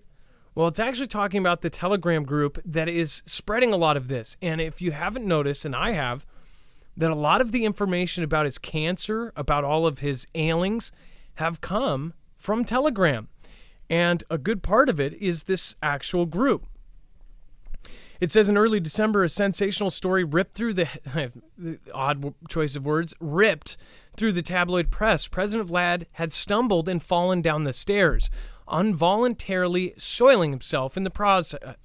It says it proved An irresistible tale for Western audience largely horrified by Putin's invasion of UKR and hungry for his ultimate demise. The claims were covered in The Sun, The New York Post, and the Daily Mail, Gawker, and Newsweek, among others. They attributed them to a single, anonymous source, the mysterious Telegram account known as the General SVR. The channel is striking an example of the wild media ecosystem that has boomed since the Russian invasion of UKR. Now, one thing I want to point out is the stuff that's coming from Telegram, a lot of it needs to be translated. Basically, we already saw this with the Sam Hyde stuff. If you guys remember, all of the media reported that at the site of the bridge that got boomed and blown up, at the side of the bridge, they said that they found an ID of whoever did it. And it was a picture, and it said, oh, it was this person or that person. It was a picture of Sam Hyde, and it was photoshopped. But did that stop from all of the mainstream media basically picking up on it? Basically, one will cover it. The rest, like vultures, will go, oh my gosh, they got the breaking story, and they latched onto it. They all printed it, and then all had to come out and of course, correct it. This is how the media has worked right now, and it's because they all want to get to the first thing, or they all want to break it, but they don't care if it's a fact or not. Nobody ends up digging. It shows you how much the mainstream media doesn't actually look into the claims, and they would rather keep it going and then quietly correct it or correct their website way later than actually say, hey, we completely latched onto something we didn't verify whatsoever. And that's what's happening with these Telegram groups. That's what's happening with all of this, and it's part of the whole narrative. Dex, as far as the General SVR, this is a newer thing too. It came out in 2020. What have you heard about this? Yeah, so this is a group that's claiming to be run by former and current members of the Russian Foreign Intelligence Service, also known as SVR. In Russian, I can't pronounce it, but that's what the SVR acronym is. Kind of like our acronym for the C and the I and the A. So this is the equivalent. They're claiming to be the equivalent of that organization. They're also claiming that some of their members work there currently, and some of their members formerly worked there. But they're also hiding behind anonymity. In other words, they've never revealed who they are. They've never said, provided any proof. Obviously, that would give up their cover if they truly are who they say they are. But that's what they've claimed. So this is the group that's putting this out. And they've basically gotten a large following through this conflict because of it. And they've been posting pretty much daily, although what's interesting is I noticed when we did some research today on them, they haven't posted anything in 3 days, which is a little odd because they've been posting daily. And I wouldn't have thought that a holiday would have stopped them if they are truly who they say they are. But that's neither here nor there, but that's the background about SVR. That's the it's their 3-letter agency, just like it's our 3-letter agency. Now, what you're showing here is the last 2 posts. They were in Russian. We translated them and then paraphrased them because the translation wasn't like crystal. It didn't read really well, so it's sort of been paraphrased. But this is kind of the stuff they're putting out. This is the last 2 days of content, if you want to read it. Yeah, so remember, this is from that same group. It said that Russian President Vladimir Putin's visit to the Peskov region was canceled due to poor weather conditions, but it is believed that the real reason was his declining health. Remember, this is from this group that's anonymous, that is basically the CIA type thing, or former. It said Putin's physicians have noted that a significant deterioration in his health in recent weeks and have recommended rest. The president had to cancel several traditional events, which if you remember, he did a speech a few weeks ago, but then missed one of the traditional events that he always does. He did do the New Year's address, which we of course covered, and it says that visits in December, in order to follow these recommendations, canceled those events. It said his health issues, including oncology and Parkinson's disease, have caused him to tire easily and experience dizziness and headaches. In order to participate in public events, has increasingly relied on understudies and used deep fake technology for video conferencing. They're saying that he's using fake stuff, right? It says next week he is scheduled to have a consultation with doctors about his Parkinson's treatment as they try to find an effective therapy. It said Russian President Vlad, of course, spent New Year's Eve participating in a flag-raising ceremony on ships entering the Navy and launching of a nuclear submarine via video call. He then scolded military leaders for unsatisfactory results of a recent missile strike on UKR. Military leaders have informed Vlad about low number of remaining missiles. It's like, oh, I wonder where all this is coming from, right? Which has contributed to the low effectiveness of missile strikes. Putin is relying on Iran to fulfill their agreements to supply ballistic missiles, but some of the missiles that have already been delivered to Vlad's country are unable to be used due to technical issues. As a result, Russia has had to resort to using their own emergency reserves and Iranian unmanned aerial vehicles. Appear weak when you are strong, appear strong when you are weak. I think it's all a trick. Dex, isn't that funny? It mentions all these things that have been floating around, and a lot of it is the same stuff that's going on in this group that's basically the equivalent of CIA. Exactly. And we don't know, like, please take all this with a grain of salt, but this is one of those sources. This is one of the sources that the Western media has been relying upon. We did a little digging. We wanted to go see for ourselves and not just take what we get out of the reprints that are out there and see what we're finding. And what we're finding is the source is providing this information. Again, take it with a grain of salt. Not saying it's truthful by any means. We don't know who the source is. We already told you who they are or who they are not, right? But there's some interesting nuggets in here. We can see a lot of the patterns of the information that has been being put out by the Western media. We've also see some things that I don't think that we've necessarily talked a lot about, specifically the use of the iCountry's ballistic missiles, right? And the fact that there's technical issues they're trying to get resolved. We've talked quite a bit about the drones. We know about that. We've reported that, and we've obviously they've shown those in pictures, and even UKR has reported it because they talk about the sounds, and they've talked about their ability to start tracking them now and being able to take them down. But there's some new stuff here, kind of new stuff here, but again, it's all take it with a grain of salt too. Yes, and also to point out, as far as they've been using drones for a lot of this, it says to me the same kind of thing that they did before. They're throwing in their old rifles, old tanks, random people off the street. They're not putting in their trained people. It sounds to me like they're saving their emergency reserves or probably their decades of stockpiles for a real conflict. This, to me, does not. It's not the same as what they expected, or it's not what their contingency plan is for. Russia has been preparing for a world war, regardless if they thought it was going to happen. They knew it was a potential, since Russia and the U.S. have been at odds for years and years and years, and America is the strongest country in the world. Do you think that they're not going to go, okay, if we're going to ever take them on, we're going to have massive, massive stockpiles of stuff? The only reason they're a major superpower is because of their military. Otherwise, I mean, New York makes the same GDP as all of Russia. So it doesn't make sense that they wouldn't stockpile. And I would say the drones are probably cheaper. And if they are doing damage and they're able to hit the targets that are going to, this is part of a strategy. It looks like it's part of their strategy. I don't believe the whole thing about them just being complete morons.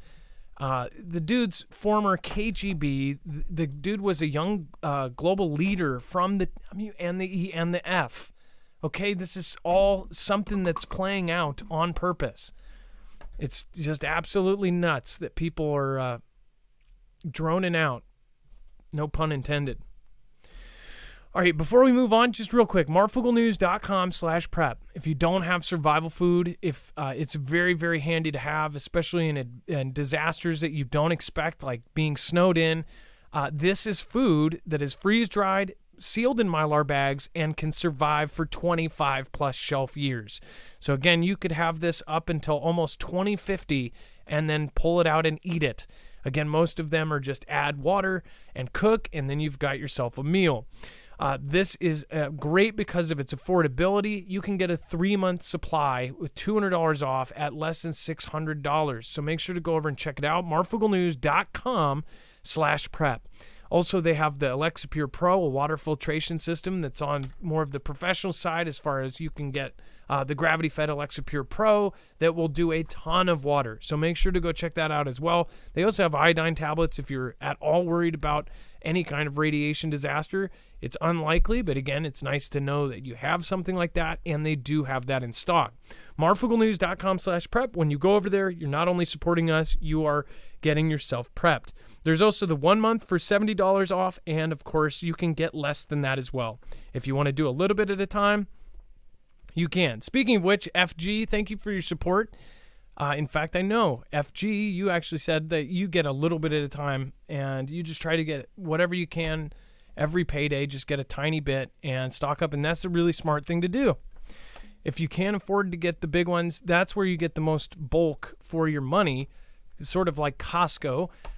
But again, if you can't, go a meal at a time if you need to. All right, marfugglenews.com/prep. All right, and then let's see here.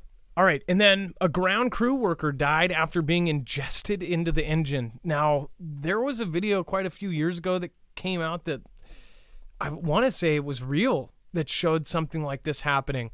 It says into the engine of a plane in Alabama. So on these big jets, if somebody walks in front of them, they can be sucked in, and it's literally that bad. I want to say the last person this happened to actually somehow survived. But it says an airline ground crew worker perished on Saturday after being ingested into the engine of a plane in Alabama, said the National Transportation Safety Board. Said the NTSB told CBS on Sunday that the worker, I mean, that's absolutely horrible. How could you imagine telling the family member that your family member was ingested? I am praying for the family of this person into the aircraft engine while the plane was parked at the gate. The agency said it has opened an investigation into the accident. It says Montgomery Regional Airport said on Saturday that the fatal industrial accident occurred at 3 p.m. and that the worker was employed by Piedmont Airlines, a subsidiary of American Airlines Group. So, and it says, we are saddened to hear about the tragic loss of a team member of the AA Piedmont Airlines, and it says, Wade A. Davis, the airport's executive director, our thoughts and prayers are with the family during this difficult time. So, of course, they're devastated by it. Yeah, that is horrible. I just wonder if this gentleman or woman was possibly not trained properly and they just threw him out there. I know that a lot of airlines are hiring people, and they're even hiring temp workers at this point. I could just imagine if there was some sort of wrongful death where somebody was put out there with zero training and they walked right in front of an engine. Don't know, but I guess we'll try to update it if there is one. What a horrible way to go. And then controversial prediction site claims massive earthquakes 7.0 or higher expected any moment. Dex, do you want to go over this? Well, I'm going to load some of the stuff about... I'm gonna load the stuff about the Pope. Okay, so this there's a website, and they're calling it controversial, they being the author of this, but it's called Earthquake Prediction. And this is not Dutch. This is somebody totally else. He uses his own methodology, but he published a 48-hour window, I guess, for this potential 7.0 to hit California. So this is kind of a big prediction. I don't know how much, and I put emphasis on the quote prediction there. Obviously, if we could predict something as significant as this with a very specific amount of time like this, it would be very beneficial and helpful. I don't know that this necessarily is going to hold, but the thought of a 7.0 hitting California is not out of the norm, and it's actually something that does happen and will happen, and it's just a matter of when. So it could actually be right. But at the same time, this person uses multiple ways of measuring. I think he looked at some of the different types of things that are going on, like the thermal temperature changes, ULF, ultra low frequency sounds, microquakes, animal behavior, human behavior, moon phases, seismic gaps, and satellite earthquake clouds, to quote unquote how he goes about doing this. But he was able, I guess using his model, he's predicting this. So if nothing else, it's just a good reminder about the huge power of something like a 7.0 earthquake, whether that's in California or even a much larger one like a 9.0 up in Cascadia or any of the other locations around America where, we're prone to having potentially large earthquakes where, you might see massive shifts of the land underneath you move from side to side violently and cause, things to fall off your walls, buildings to collapse, stuff in your house to move at you, or you'll move with it. And, it's not necessarily a good experience when they're this size. So when you get over these massively large sizes, like 6.5 and above, you start to really get into this category of quakes, especially when you go one whole point higher from 6 to a 7 is huge. From 7 to an 8 is massively larger. So, this is a good reminder to be prepared. It's a good reminder to pay attention. Certainly, I don't think anybody out there can say, like we do with the weather. Hey, there's going to be this. It's going to happen, tomorrow at 4 p.m. We're not there yet. I don't think we're going to be there anytime soon. It would be nice to think that we could get to a point where we could predict that. But I think there's just too many variables and too many moving parts in the planet, so to speak, that we're not at a place where we can actually predict that at a great level of granularity like this person is trying to do. But again, it's a pretty sensational headline. A large likelihood of a 7.0 in the next 48 hours is what this person is claiming in California. And so say the difference between an 8.0 to a 9.0 in a full point is about 32 times stronger, and it goes up exponentially. So let's see here. Just wanted to see if I could. Yeah, so essentially each successive magnitude is 33 times larger than the last. That means a magnitude 8.0 is 33 times stronger than a 7.0, and a magnitude 9.0 is 1,089, 33 times 33, more powerful than a 7.0. So imagine this 7.0 and then 1,000 times that with Cascadia subduction zone.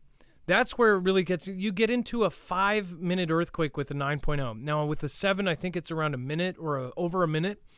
A minute is a long time. If you've ever sat in front of a microwave and waited for something, especially if you're in a hurry or hungry, you go, and I know there's already comments, I don't use microwave. That's horrible. It kills the nutrients in your food. I get it. But we've all sat there with a Hot Pocket, or most of us. But imagine 5 minutes, or, if you're 18, 2.5 Hot Pockets waiting for the earthquake to end. That's what the Northwest is expecting, and it will happen. And it's a matter of time. We're already overdue. The military believes it should have already happened. I know that for a fact. So I think that as far as 7.0s in California, that is something I'm not as knowledgeable about. But I do know that there's a bunch of ticking time bombs. There are several fault lines in California that, of course, if they do go, the thing is when we built civilization, they didn't do it based on, will there be an earthquake here in the future? No.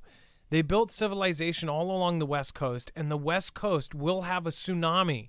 It will have, possibly 120-plus foot tsunami after a 5-minute earthquake and a 15-minute break, and it will basically wipe out everything west of I-5. That was a quote from the ex-FEMA director.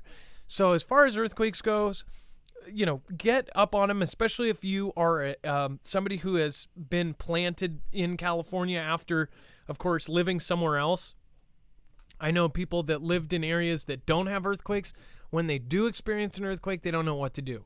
I told you guys when the Nisqually happened in 2001, my teacher ran out of the school, ran out the doors, and ran past our huge windows while all of us got under our desks. He literally did not know what to do, didn't tell us what to do, just ran out screaming during our 6.3 to 6.7. They kept changing it. But that was a huge earthquake. The road was doing this. You could see trucks outside going like this. You'd never seen anything like. You don't know that concrete can do that until you've seen it. But yeah, like there's people that are in California right now that obviously moved there recently and have never experienced it. Somebody like Ilea says, she disagrees, says that guy's probably wrong. If you live in California, you might be used to it. You guys have a lot of smaller earthquakes, but if a big one hits, be prepared, know what to do. Obviously, think about what's in your house. If you're in an area that's really prone to them, think about how, a lot of people put up IKEA furniture and don't put that little thing that drills into the wall. That might be something you want to do, especially if you're in Cali. All right, and then this I did, and I'll give full credit where credit is due. Along with that other story, I actually saw this on Canadian Prepper. So I wouldn't have known about it if I didn't see his latest video because it was right before the show. UKR's defense chief warned that Moscow plans to close the Russian border for men in about 1 week or so. So this is information coming about Russia from UKR. So you got to take it with a bottle of salt. But it says that in 1 week or so. So this is another date that's being thrown out there. In this time period, there could be something that happens in this area. It says it is preparing another mobilization order for its war against UKR. It says Russian authorities will close its borders for men, declare martial law, and begin another wave of mobilization. After the recent events and the recent attacks that are back and forth and the event that happened right at New Year's, this is possible. So things could be getting a lot hotter very quickly. Remember, it's our position here is if you don't like scary movies, don't watch scary movies. If this is freaking you out, maybe watch a comedy. It's actually good for you to step away from this from time to time. Make sure to have prep in order, though. Make sure to get your ducks in a row. When CV hit, I'm sure a lot of you got hit in the side of the head with that. Most of you guys knew. A lot of you thanked us because you already had prep when all of the store shelves were empty. That will happen again in your lifetime. Just think about it. Even if it's in 10 years from now, if you keep prepped, those things won't affect you like they affect everybody else. The average person has 3 days of food and water in their house, or food, and that's really a crime. So people should have food, water, and everything else. People are talking about the next week. We don't know if that's true, but we're going to prepare as if it is. Be responsible about it. You don't get car insurance because you're going to get in an accident. You get car insurance because you think you may. All right, and the Pope passed, Benedict. I'm not going to cover it too much, but again, there are a lot of bad omens being talked about right now. And then, of course, the player, Hamlin, that whole thing. I'm going to wait until we know more about what is going on with that, but just right in the middle of the game, just went out. Obviously, a lot of people are talking about that. It is a absolute, it is going to be one of the biggest subjects for the next 24 hours, I guarantee you. So if you don't know about that, that is also on our website. If you want to go check it out, a lot of people have a theory on that. Along with everything else that's over on our overflow. Dex, do you want to tell them about why they shouldn't miss the overflow? Absolutely. So yeah, the quick update since the show started with him, the factual information that's been published from the NFL, the game was suspended. He is in critical condition in a hospital. He was passed out on field after being hit or after tackling somebody. He stood up and then passed out, and then they performed CPR on him for about 9 minutes, and they took him to a hospital. He was on a ventilator and in critical condition. That's the facts as we know of right now.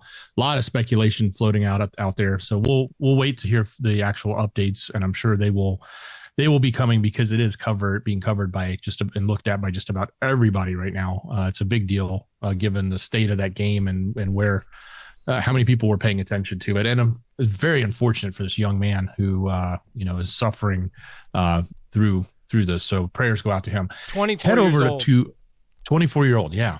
Young kid. Horrible.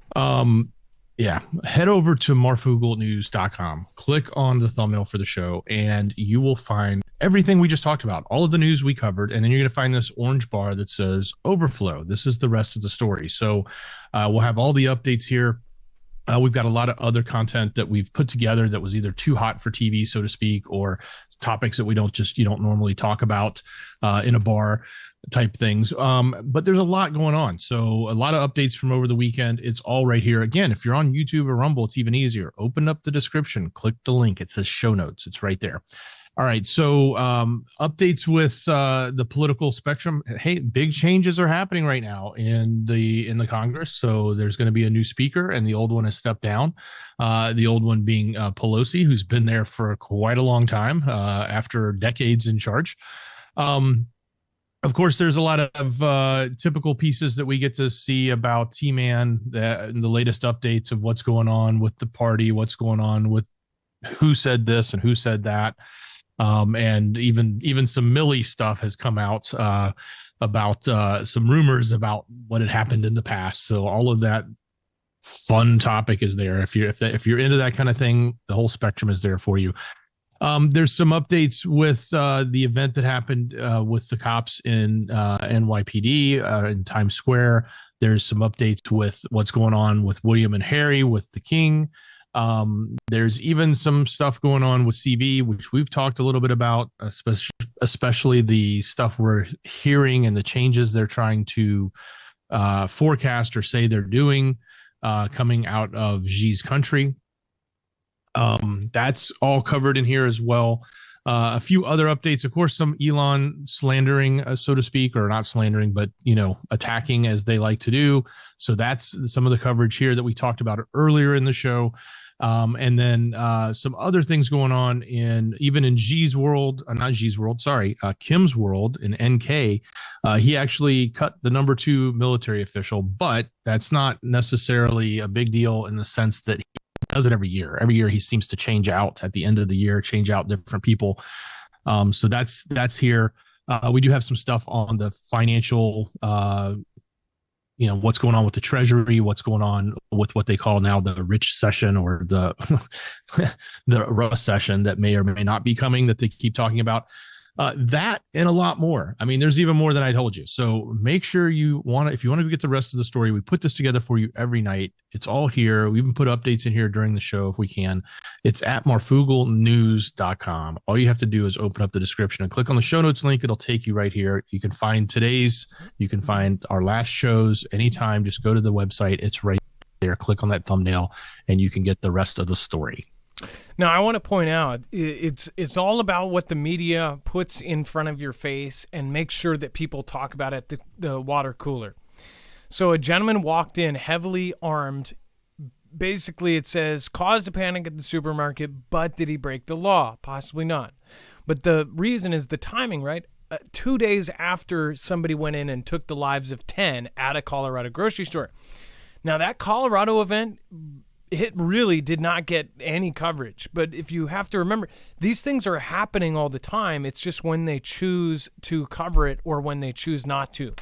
That's the whole difference of this thing. That's why I say it's a roller coaster when they freak you out and then you're complacent. As far as people driving their car and going boop, boop, boop, up on the thing where there's a crowd of people, that happens all the time. But it's when they cover it. It's when they choose to cover it. That's why you got to pay attention. The front page news is usually what they're saying. Hey, look over here. Look at that back page news. That's what you need to pay attention to. The small quotes in the very back page are usually what ends up happening. And we've shown you through 5 years, and now it's archived for the last 3. You can go back and you can look before major events and go, whoa, this was predicted right there. And it was on the back page. It was not front page water cooler news. I also pulled up that story here. The predictions for 2023 from Nostradamus. Yeah. Going back to who said that? They said beer juice. Let's hope this year sucks a lot less than last year. Boom shakalaka. Thank you for your support. Thank you for the Ninja Genie over on DLive. I appreciate you, and thank you everybody that supports our independent show here. I appreciate you guys. Thank the mods. They have done a great job of keeping it peaceful and positive down in there. Make sure to go to marfooglenews.com/friends. You can find all of the mods. And, of course, you can find Wages, Ilea, of course, Trinity. You can find CJ Blaze's channel down there. Of course, Bones, Chance Paladin, all the greats down there. So make sure to go check that out. RGL Harris, Alaska Prepper, friends over here. Make sure to go check out his channel. He's almost at 200,000. Willing Witness. In fact, by the way, what's his face was growing like crazy. I think they're messing with him because he's been at 196 for a while. So make sure to go support Alaska Prepper. When you cover the crazy stuff, it's like you just hit a wall. It's pretty bad. And then they start going backwards. And then you guys always check your subscriptions. Make sure to hit that notifications bell all. It's harder for them to take you out if you press that notification bell and hit all. That's what I heard. Who knows if it's true, but hit the notification, put all notifications. FG, thank you for your support. I appreciate that. I hope you're enjoying your classic C10 truck. Awesome, awesome, awesome. I'm sure every day you love driving that thing. And then Heath Spear, K. Parker Fraser, Jay Harrison, B Dub, Jennifer Samsami, My Dog Eats Jeans, KT Cleans the Lot, Willing Witness, Nell Nielsen. We have Neil Nielsen, and then Goodfella, Vic, Lost Lobo, Andreas Binder, Yobi, Desert Nurse, Reverse Fiction, Jaws Wolf, 909, Zen OZ, AZ, Joseph Newhouse, of course, Merlin and the Fey Kings, Crown, Machina Opus, Kush Monster, and everybody else. I appreciate you guys. Dex, thank you so much for your service. I appreciate you. Much love. Great job, bro. And then thank you to the mods. Again, I will be seeing you right after the show. It is now time for the shoutro. It's not an outro. It's not a shout out. It's a shoutro.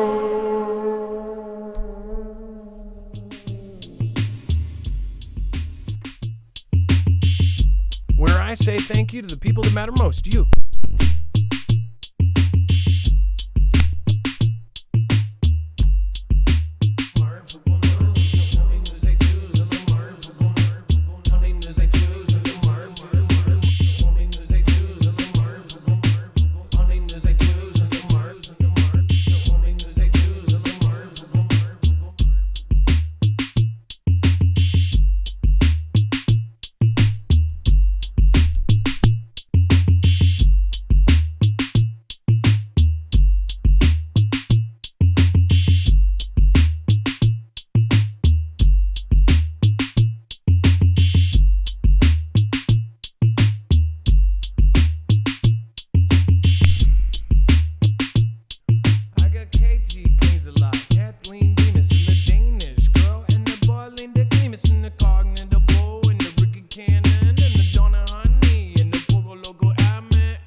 Let's make a fresh one for... By the way, thank you, Go Blue 8038 and Valentina McKinley 4308. Thank you for the super thanks on the last show. I appreciate you. Thank you so much. And thank you guys for keeping our show going.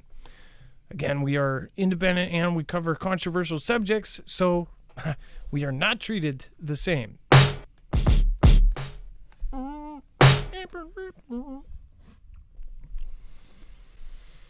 Mm.